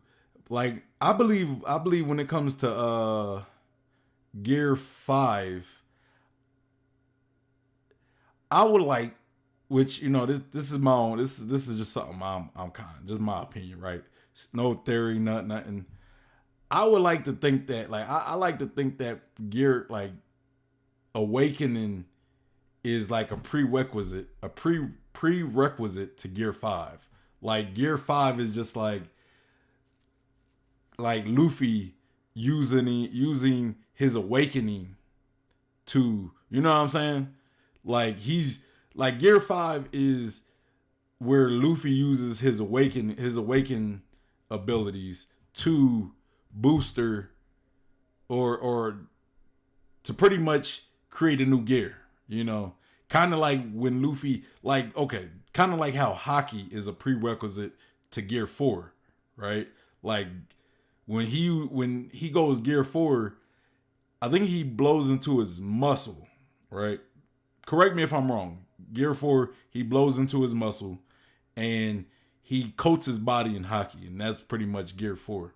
Right, so I kind of like the idea of Gear 5 being something to where he's using a combination of Haki and his awakening.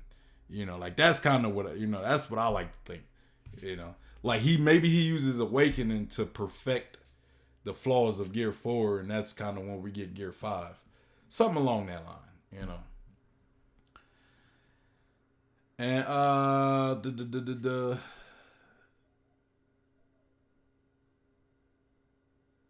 Shane Burns, welcome to the chat. Shane Burns, welcome to the stream. He said, good Sunday, my friends. Good Sunday to you as well, Shane. He says, at this point, I have theories, but I have no clue what happens next chapter, but I'm impatiently waiting. I have no clue what's going to happen in the next chapter either, man. Honestly, like, I think there's so many routes Oda could go with this defeat, right? Like one of the routes I said was maybe it, since Luffy is more closer to death's door, maybe he might communicate with some spirits. You know what I'm saying? Kind of like how we seen Zoro uh encountering the Grim Reaper, which is a spirit. Stan, it's a supernatural spirit there, Stan. Hey, y'all. Me and Stan just been kind of having a little friendly debate this whole stream. So I'm just kind of messing with him. But it's all good, man. It's all good. He's been a good sport. We both been good sports. But yeah, like, remember when we seen Zoro talk? He's seen the Death Reaper, right? The Grim Reaper. Now Luffy, he might also be at death's door, right? And we also got a bunch of other characters who's also at death's door. So maybe the spirits don't come to Wano, but maybe we see these different characters have their own encounters with these different spirits. Now, I think where that kind of flaw, or to me that would be a flaw, is like, I feel as though Hiyori and Momonosuke need to have closure with Odin. So somehow Odin is going to have to manifest into the normal world, and not just through this death's door world that Zoro and Luffy are currently at. But that's just my take on things, right? Stan says, I think that CP0 interfering with the fight will be in Luffy's advantage, because I see Kaido being preoccupied with wanting to beat that CP0 guy, and that will give Luffy just little bit of time. Oh yeah, I agree with that. That makes sense. That does make sense. But that will also mean that the CP0 agent has to be strong enough to be able to fight Kaido long enough. You know what I'm saying? And we don't really know how strong he is. I would beg to guess that he's probably going to be weaker than current Lucci, Rob Lucci. Now, we don't know how strong current Rob Lucci is. Like, maybe if, let's say, he kept up with Luffy's growth that whole time, like, let's say as Luffy was growing, he was growing at the same rate as Luffy. Rob Lucci could potentially be as strong as Luffy, right? If his rate of growth was equal to Luffy's, and I would say he's probably weaker than Luffy, like this other CP0 agent, If he's weaker than Rob Lucci, I would say he's weaker than Monkey D. Luffy as well, And if Lucci isn't as strong as Luffy, then it would still apply. Like, he would still be weaker than Luffy as well, which means he wouldn't fare as good as somebody like Luffy. But he only has to survive. He only has to pretty much survive a period of time against Kaido, right? He just has to keep Kaido distracted long enough to allow Luffy to recover. We got Desness in the building. He said, "Hey, what's up? What you doing? You have shaved." I did indeed shave. Well, I didn't shave. I got a haircut, but I did get a trim though. I did get a trim.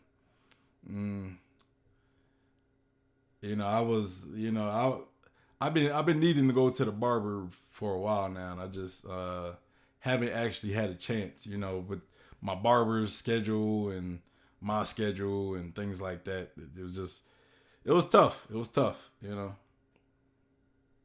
But, finally got a chance to go.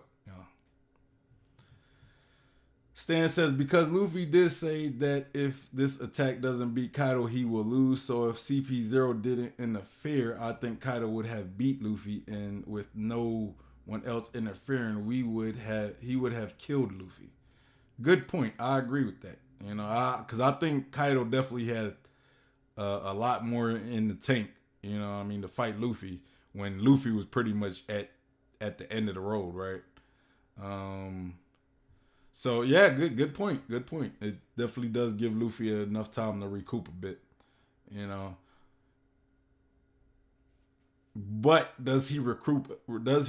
Can he recoup enough in this short window to uh, gain enough energy to do something as such as a Gear 5 or a awakening? That's the question. You still need energy and because we know how taxing these gears are, especially the first time Luffy does them. Those things like don't last long and they sap his energy quick. And if he has very little energy going into a new gear, I still don't think he could beat Kaido, right? Desmond says first he like blood run, then blows in bones. Yeah. Gear two, he's pretty much expanding his arteries. Right? He expands his arteries, which causes his more blood flow. Right? He's forcing more blood flow in his arteries by expanding them. And then, so Gear 3, he blows into his bones. And then Gear 4, he blows into the muscle. Yeah. Okay. Yeah. That makes sense. I knew it was something along that line. I knew one of them he blew in his bones, one he blew in the muscle. I just forgot which one. Stan said because Kaido did say that last time when he defeated him, he should have taken his head. So if Kaido won the fight fair and square with no interference, he would have killed Luffy after he got unconscious. Yeah, I agree with you on that.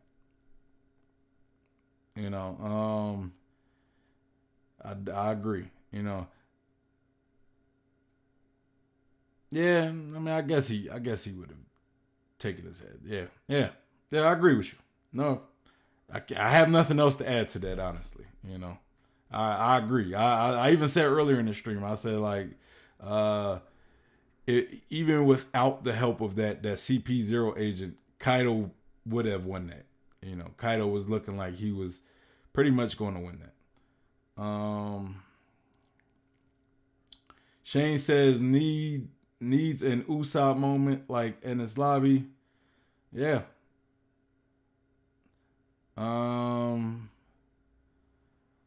Cube says, what if what we saw was Kaido's future sight? Like this whole situation? I mean, Kaido did say something about future sight. He told Luffy he ain't the only person that can see into the future. I think that happened. I don't know though. It could have been future sight. Sure, it could have. I don't know. We just taking it as if it happened though. We're going to take it as if it happens. Because if it didn't, then what? Then what? We kind of at square one, and then Luffy is still kind of at a point where he's not going to win. Kind of like what Stan said. I believe that this actually did kind of save Luffy, and it helped Luffy. So I think that this kind of needed to happen to give Luffy another chance, because Luffy been having chance after chance after chance at this point.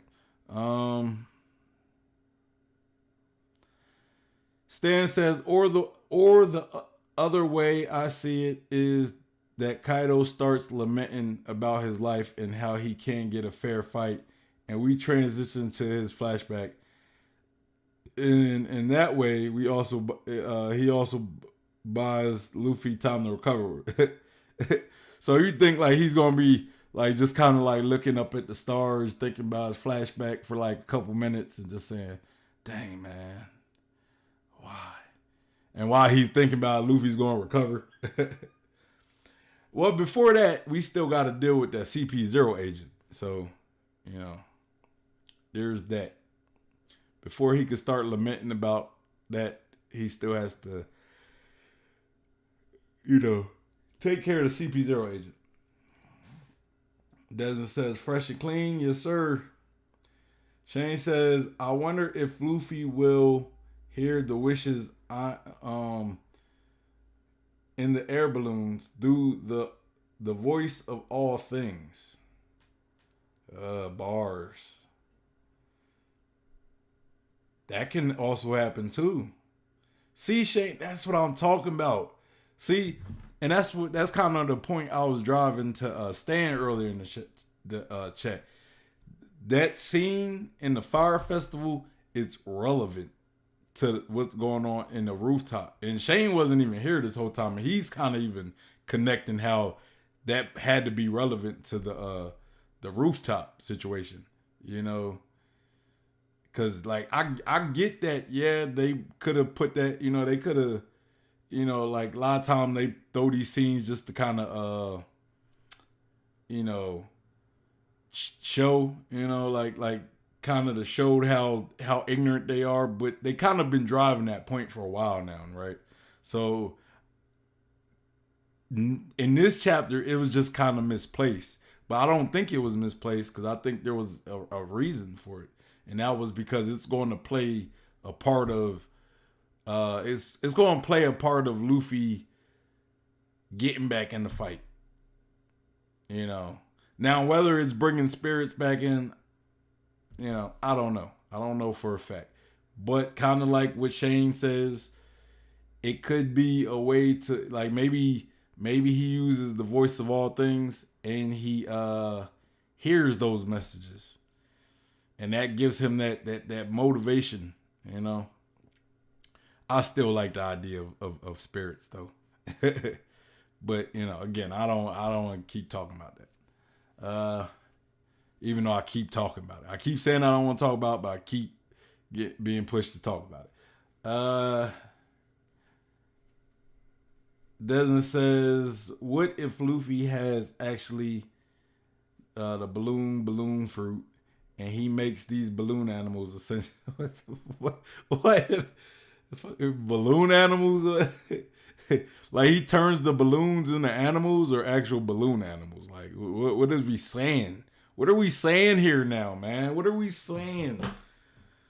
The balloon fruit. Oh man, y'all be killing me sometimes.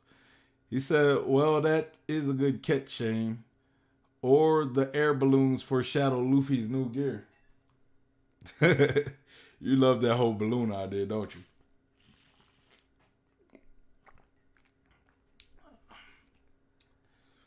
Desmond says, honestly, this is so funny. I would laugh my ass off if Luffy really had the balloon power and forms him like balloon animals. Bro, I would die. I would die if he has some balloon.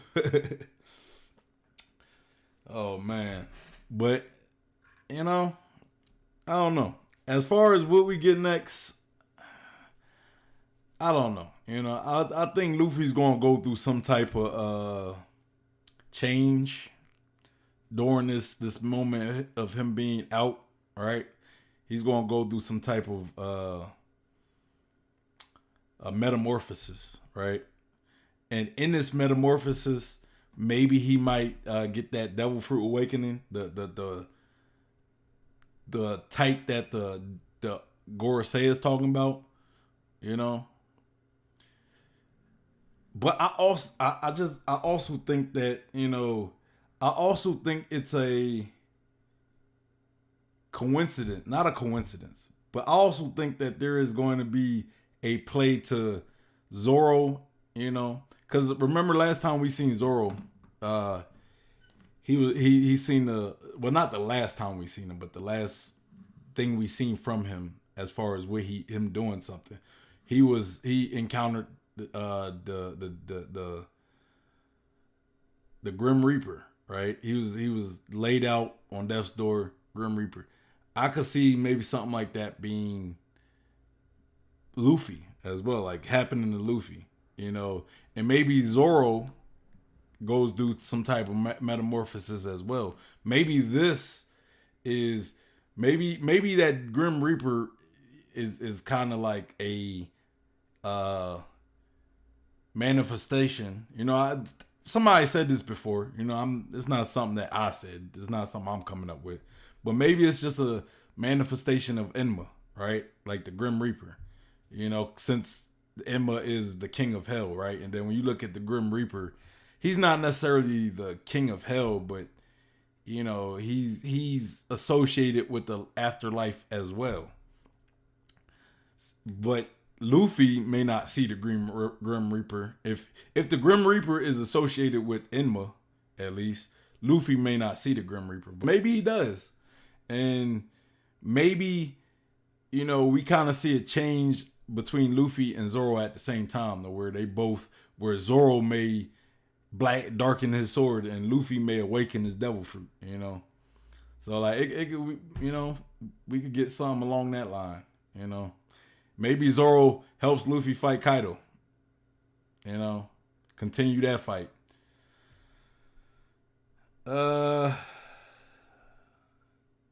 Desmond says, nah, he glowing himself up and make knots and he looks like a giraffe or something.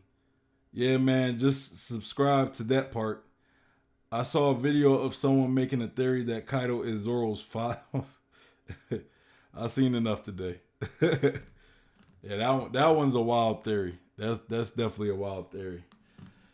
But yeah, you guys, I think this is a good stopping point right here. For the stream. You know, we talked about the recent chapter, 1042.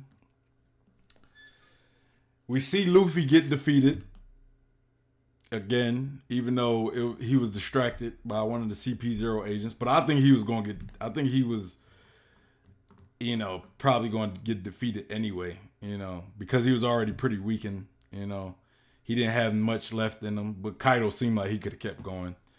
You know, so yeah, good chapter overall. Good chapter. Great, a lot of action. But yeah, so that's pretty much all I got for the chapter. It's your boy Sean P. the Blunt Guy. Hey!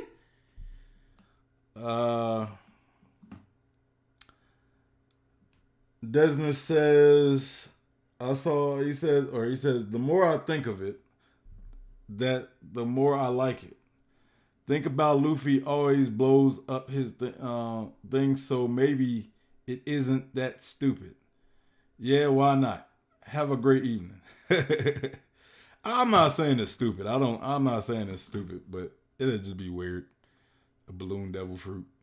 I mean, I guess because when you think of balloons, it's rubber, I guess. Or, I mean, it's rubberish, you know. But I think it would be kind of a redundant devil fruit because he already does balloon type stuff, you know. And he said, have a nice one until next time. But yeah, Stan says the more interesting thing is that Oda said that if Zoro had a devil fruit, he would have Kaido's fruit. So it's kind of funny how, or with the theory you saw, with the theory about Zoro coming back and fighting Kaido too. Yeah. But yeah, y'all. I'm tired. I ain't gonna lie, guys. I'm a little tired. I'm a little weak. I haven't ate nothing yet either. I'm gonna definitely have to eat some. I'm feeling pretty weak. Feeling pretty tired. But yeah, so y'all make sure y'all hit that like button. You know, subscribe to your boy. Hit that bell for notifications. Also, follow me on Instagram. Follow me on Twitter and my Facebook page. As well, if you're looking for a One Piece community to be a part of, we have the One Piece Facebook group and the One Piece Discord. So y'all make sure y'all go be a part of that. All of them will be linked in the description. And oh, you're talking about Desness. I got you. I was curious how like what video you talking about? uh, yeah, I was like, what theory did I see that you talking about? But I get what you're saying. Um, we got John Me, John Me. Welcome to the chat, John Me. He says, "Yo, I'ma watch the video." Okay. Um, Welcome to the chat. Before I get out of here, let me do my shout outs. I'm gonna start trying to do these shout outs. Shout out to Stan for being part of the stream, for sliding through. Shout out to Evil. Uh, Shout out to my uncle who came through. Shout out uncle. um, Shout out Cube. Shout out your boy Cube. And shout out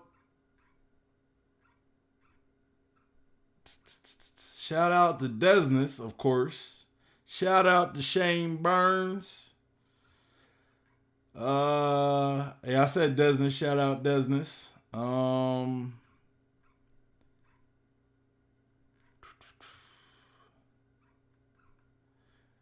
And shout out to John Me. He said no yours because I missed the stream. Yeah, definitely check it out. You'll be able to check it out in a few minutes after I end the stream. You could follow, maybe comment or whatever. I try to react to you guys in the comments, so definitely, you comment and we could talk about it. Maybe there's some stuff you wanna address that I talked about. You might disagree with me on some things. A lot of people disagree. That's fine. A lot of people. I say a lot of takes that people don't necessarily like or may not necessarily disagree with. But I love doing that because it sparks the discussion. I'm not trying to get people upset. Don't get me wrong, but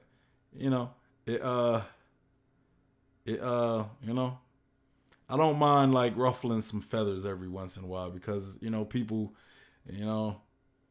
engage when you ruffle feathers. For some reason, if I sit here and say a bunch of stuff that people gonna agree with, people won't even say nothing, But if I say some stuff that's gonna get people, that's gonna ruffle some feathers, yeah, people definitely join those conversations.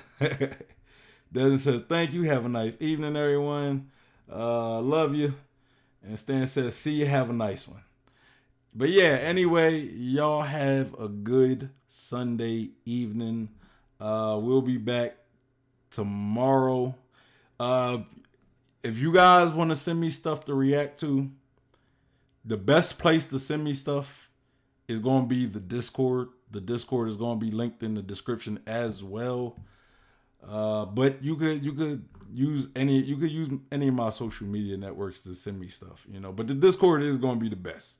I tend to, when people share stuff in the Discord, I tend to give those priority, because I like having all that in the Discord.